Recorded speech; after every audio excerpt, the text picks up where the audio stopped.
Hey everyone. Hello.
You guys, we'll give everybody another minute or so to hop on.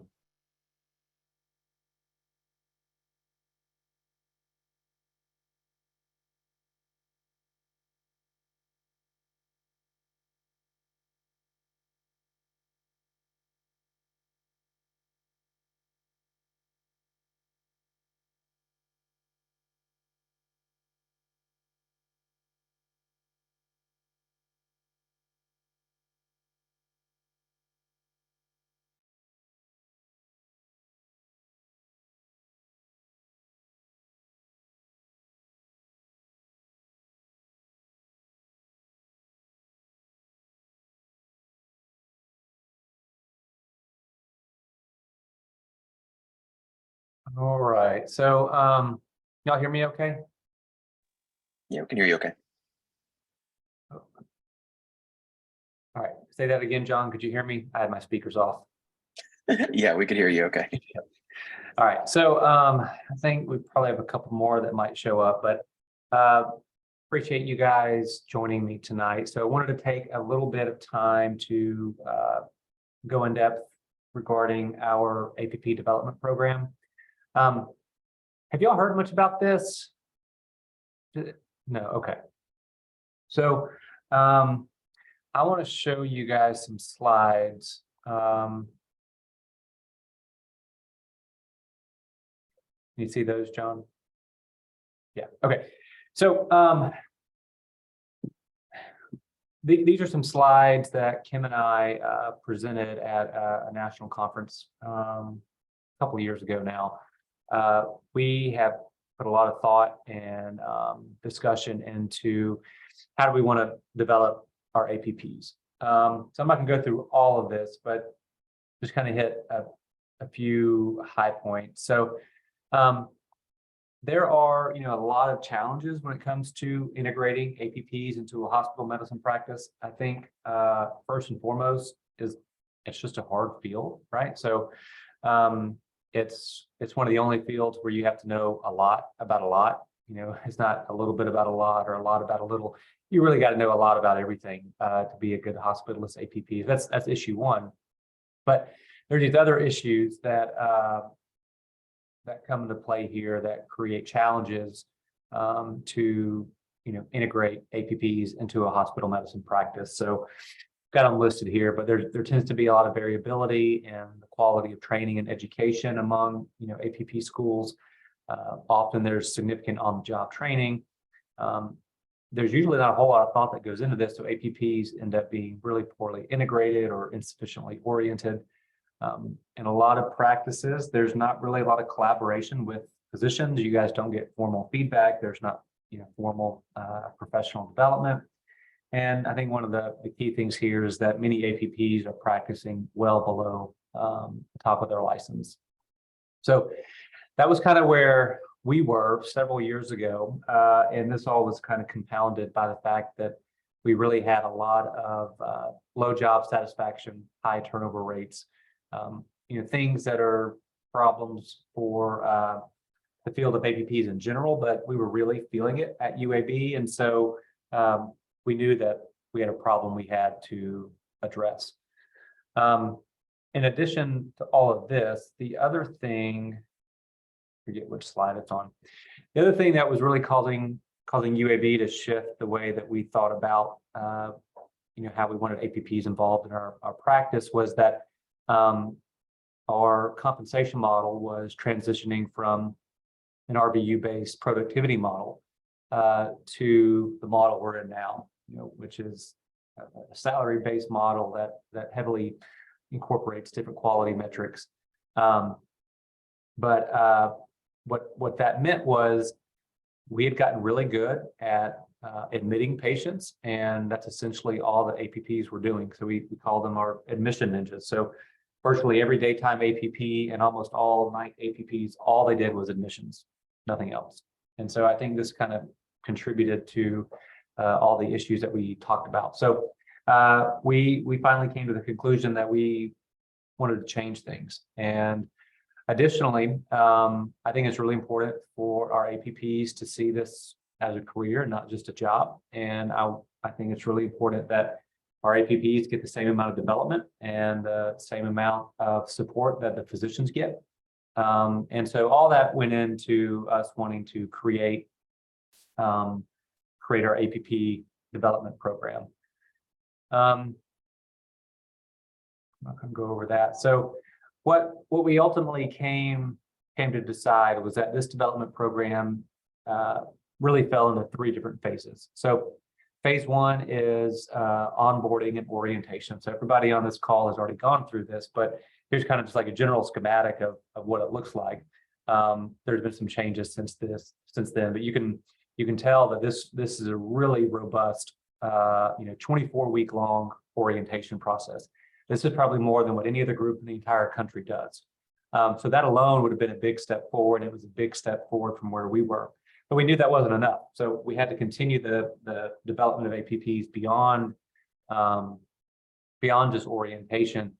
And so we envisioned and created these other phases. Phase 2, which is what we're going to talk about tonight, and then phase 3, which we had really only just started to get into when we kind of got into this leadership transition interim period. So that's a little bit on pause. I'll briefly touch on it, but really what I wanted to talk to you guys about tonight was phase 2, because y'all gone through the orientation and onboarding.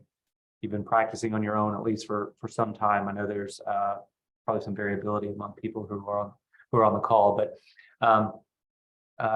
you guys are going to be going through phase 2. So I wanted to spend some time talking to you about phase 2, and I'll send you an email that kind of writes all this out, so you don't have to memorize everything that I'm saying. But so phase 1 is really about creating the foundation of medical knowledge that you need, but then phase 2, it's about expanding that medical knowledge. So let's see here. I want to kind of skip through a couple of things. What we did was create at the time, it was a year-long phase 2 curriculum. And we kind of modeled it after medical school curriculum, which is organ or module based. So you can see here, we have 9 different modules that are based on each different organ system. And what this curriculum is, and I'm going to go through it in just a second, but it's a self-directed, self-learning curriculum that is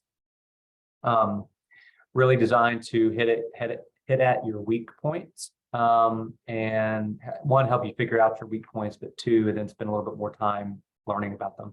And this is all done at your own pace.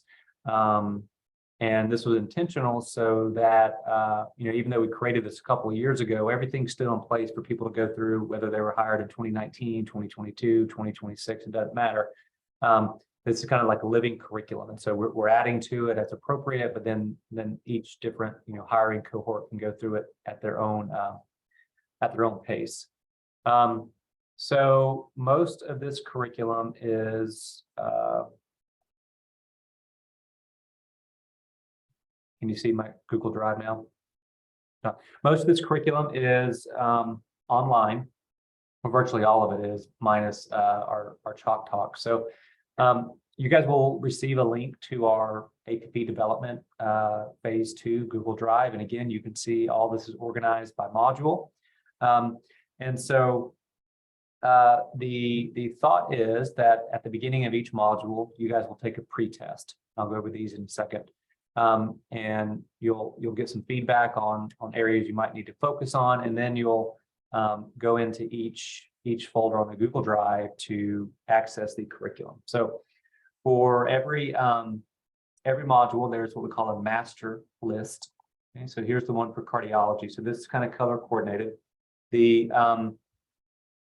curriculum is made up of things that we created, things that we kind of curated, things that we kind of stole, but things in light blue up here. These are all the cases that different faculty members on in our group created. And the videos, these are videos from the University of Louisville School of Medicine. They pretty much have all of their lectures for the entire first 2 years of medical school on YouTube. And so, we went through those to find the ones that we thought were high yield or relevant to our practice. And then we put a bunch of podcasts that, again, we think are high yield or relevant. And then all this in yellow is what we consider to be really good review articles or focused articles on different topics that are relevant to our practice. And then here in orange at the bottom, these are all different things that again, our practice has kind of created in the meantime. And so you would take your pretest and then get an idea of or you might already know what your weak points are. And then you go through this curriculum and you only have to get 4 credits, and each section has a different amount of credit. So you see here on the master list, attending a lecture or watching a lecture that's on YouTube is worth 1 credit. These weekly digests, which are not even like a paragraph long, 1/4 of a credit, and then all the other cases are a 1/2 credit. So you go through the areas that either you're weak in, or that you're weak in, or that the pretest showed you were weak in. And again, you do this at your own pace, and you go through it until you get your 4 credit hours. And this is on the honor system. Nobody's really tracking you, but we do watch the test results, but otherwise nobody's like tracking you what you're hitting. But the idea is you go through this curriculum and get your 4 credit hours going through whatever pieces of information you think are what you need. This master list also has the direct links, the videos. It's got all the podcasts organized. It's got all the external stuff is organized below. And then if you click on the other folder, again, everything is saved here. So here is the case that we created for congestive heart failure. And you again go through it. They're not all this long. This one's actually a fairly long one, but that gives you an idea of what one of the cases looks like. A digest. These are, like I said, not usually about a paragraph, just kind of hitting some really high yield points. The journal articles, again, these are things that we curated. This is an article just about aspirin, a random one that I clicked on. So again, that's the idea for the curriculum, is that you go through and get your 4 credit hours, and then you take a post-test. Now the post-test does have a minimum passing score. I think it's 70%. It's the tests are 10-question test. So you got to get at least 70% correct. If you don't, you have to retake it until you do. But again, we're kind of keeping an eye on that, but nobody is otherwise behind you, forcing you to go through this. So, and if you can take these tests and score 100% without going through any of the content, well, great. That would be wonderful to see. So that's the kind of curriculum in a nutshell. Let me show you the pre and post test. So all these tests are stored on the health stream. So again, I'll send you a link with information on it, but you just go to the catalog and search the name of the test, which I'll tell you about, but they all have the phrase knowledge assessment in it.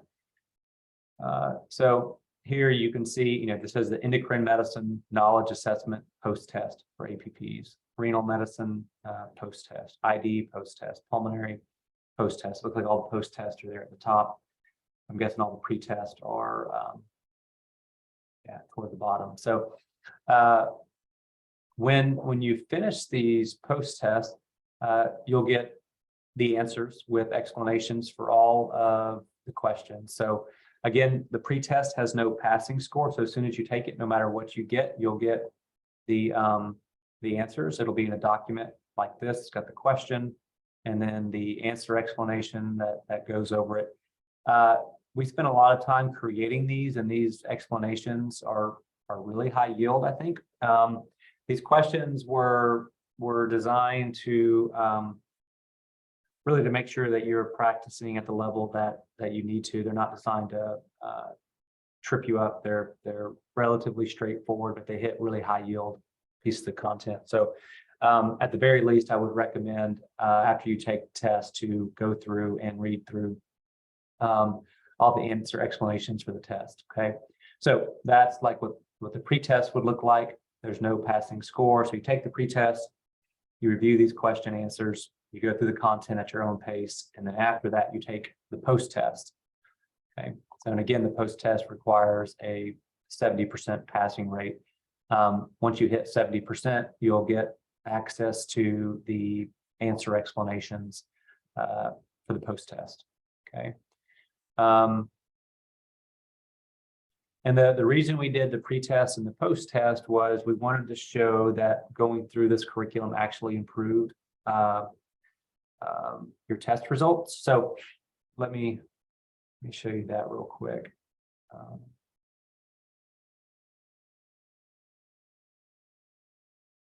Okay, so here is the data that we collected on the pre-test. So you can see the average pre-test score for all the APPs that went through this the first time, which was like, I don't know, 35 or 40 APPs, was 70%. It jumped to 82% on the post-test. And then the other thing that we did, haven't quite figured out how we're going to do this now, but we wanted to see, did this additional training, one, improve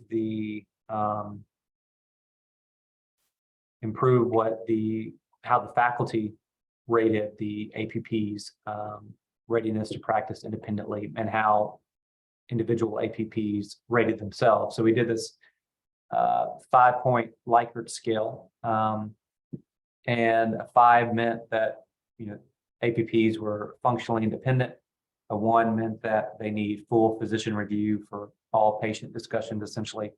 And so this orange line is how APPs rated themselves. So you can see that prior to launching this development program, our average APP scored themselves a 3.5, essentially meaning needing moderate oversight. And then after completing it, it jumped up to a 3.8. This blue line is what the physicians did. So again, not as big of an increase, but you can see going through this program improve the confidence that attendings have in APP. So it definitely it definitely helps with how you view yourself and how attendings view your readiness to practice independently.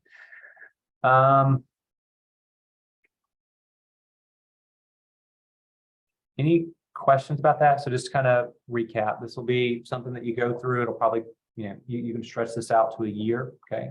We gave, at the time we did it the first time, we allowed our APPs 1 month to go through each module. It doesn't take a whole lot of effort, honestly. I think some APPs would sit down, on a Friday morning, do the pre-test, go through the curriculum, take the post-test, and from 8 to 12 that day, then they would be done. Others would spread it out throughout the month. But in general, I would aim to get through all of this within a year. Okay. But for each module, you take the pre-test, review the answers, see what areas you might be weak in, go through the curriculum at your own pace, hit the things you want to hit, and then you take the post-test, and that's it. And then you can move on to the next module. The other thing that we try to do, and this gets a little tricky, but say you're on your cardiology module, we would like you guys to see as many cardiology patients as you could. So say you're on P9 with, with a collaborative physician and you're doing your cardiology month, just ask them, hey, can I take all the cardiology patients? It may only be, 3 or 4, but really try to see as many patients within that field of knowledge as you can.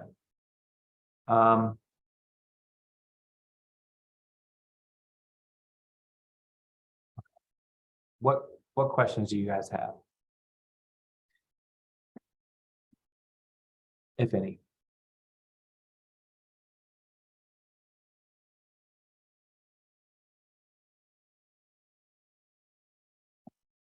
What do y'all think about this? Tim, I think I was the only one that was here when everybody was going through it. I was on orientation, and I feel like the feedback I heard from everyone is that everyone really enjoyed it. Yeah. No, thanks for sharing that, Liz. Yeah, so the first time that we presented it, I was a little anxious, and frankly, we had several people that came up and said, hey, I've gone to school, I passed all my tests that I need to pass, I've got my license, why are you making us do this again? But by the time we got into it, I would say that the overwhelming majority of the APPs really liked it and was really happy that they went through it. In fact, we were writing a paper on this now, or we've submitted a paper on this project now. We went and interviewed all the APPs and physicians that partook in this in some capacity. Nearly unanimous that people thought this was a good thing. So, we get it. Being asked to do one more thing, we're all so stretched thin now. And you've already gone to school. I get it's not on the surface. It may seem like something that's just extra work, but we try to make this as easy as possible, as least intrusive as possible, and to really get at areas where we think are important to be able to practice hospital medicine at the top of your license. And I think that our APPs are able to practice at the level they do now because of this program. Again, when I first joined the service, all APPs did was admissions, and really we're not given a very long leash, and so this allows us to let the APPs practice at the top of their license. So I think it's been a good thing, and I think that it's not too overwhelming at all for you guys to kind of go through. But anyway, I'm happy to answer any questions now or as they come up. Again, I'll send you an email that kind of summarizes everything with the appropriate links and stuff. But John, I see your comment. Yeah, I think so too.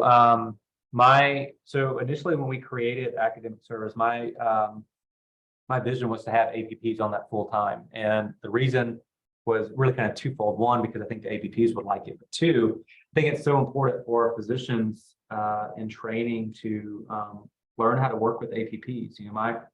My 36 months of residency, I worked with an APP for 1 month, and that's it. So and that's how most residencies are. So you graduate a residency not knowing how to be a good collaborating physician, and ultimately that means we see one of two things. One, physicians will come out and treat APPs like an intern. Nobody likes that. You guys aren't interns, you're professionals, and you can practice at a much higher level than that.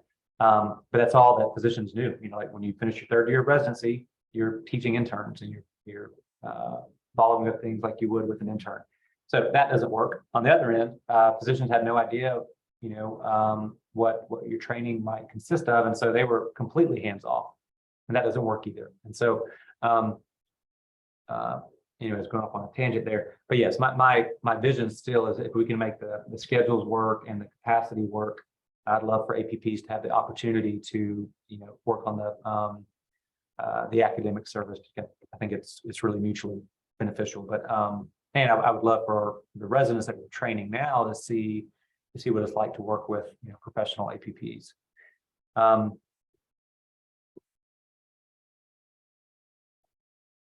Any other thoughts, questions, concerns?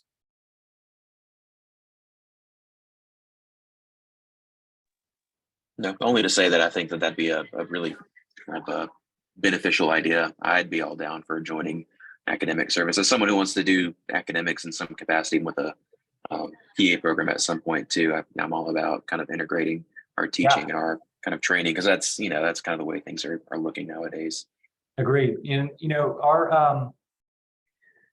our physicians who enjoy teaching get so much fulfillment out of that. And that is one of the big reasons they work at UAB. And I want our APPs to have the same opportunity. And, you know, we have it built in, you know, we have a PA student, at least one every month that rotates with us. We have NP students virtually every month as well.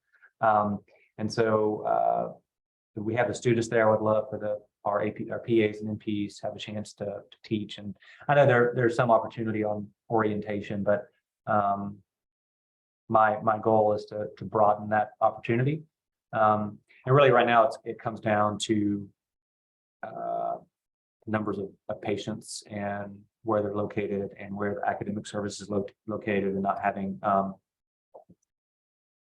you know, if you've got 3 or 4 residents at a time and an APP with you on the academic service, your census should be, you know, 25 or 30, which is a lot. So just figuring out how to make that work is something that we've thought about, and something that I would like to do. So we'll keep our fingers crossed we can make that work. All right, well, like I said, I will send out an email at some point. It may be a few days, but I'll get something out to you guys and have it all organized. But if you have any questions now or while you're going through it, let me know. Okay, and hopefully this will be something that adds to your professional development and you know, really make you more confident in your skill set. So anyway, I appreciate you guys meeting with me, and yeah, that's all I got. See you around. Thanks. Thank Take care. you. Thanks. Thanks.